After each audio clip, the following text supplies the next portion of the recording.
నన్ను ఫోన్ మాట్లాడేసి వచ్చేసేయి. అమ్మయ్య వచ్చేసాను. ఇక చకచకా వెళ్ళేసి మంచి హెయిర్ కట్ చేయించుకొని రావాలి.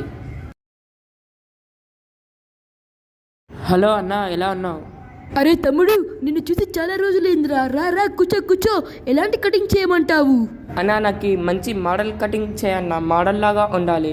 అవునా రే తమ్ముడు, ఇప్పుడే చేస్తున్నా. ఇదిగా అన్న, త్వరగా చేయన్న, బయట నా ఫ్రెండ్ వెయిట్ చేస్తున్నాడు. ఆగురా, చేస్తున్నా. ఇది చూడు ఎలా ఉంది. అన్న, ఇది అంతగా బాగాలేదన్న, ఇంకోటి చేయి. బాగా మోడల్ లాగా ఉండాలి. ఇదేదో వేస్ట్గా ఉంది. మీసం కూడా తగ్గించేసేయి. సరే రే, సరే సరే. అన్న, ఇది పర్ఫెక్ట్ అన్న, చాలా బాగుంది అన్న. థ్యాంక్స్ అన్న. డబ్బులు మళ్ళీ ఇస్తాను. నీకు మా ఫ్రెండ్ రితుక్ తెలుసు కదా, వాడు మళ్ళీ ఇస్తా అన్నాడు.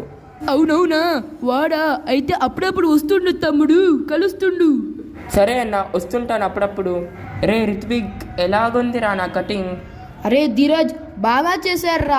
అయినా నువ్వేంట్రా ఇలా చిక్కిపోయావు? పక్కన ఒకటి పిజ్జా షాప్ ఉంది, బాగా మెక్కేసి వచ్చేసేరా. అవునా రా, సరే రా, వెళ్తున్నాను. మరి నీకొద్దారా పిజ్జా? అరే నాకు అక్కర్లేదురా, నువ్వేలే, ఎక్స్పీరియన్స్ ఎంజాయ్ చేసే. రే మనీ ఎలా రా? రే మనీ విషయం నీకెందుకురా, వెళ్ళి తినేసి వచ్చేసాయి నువ్వు.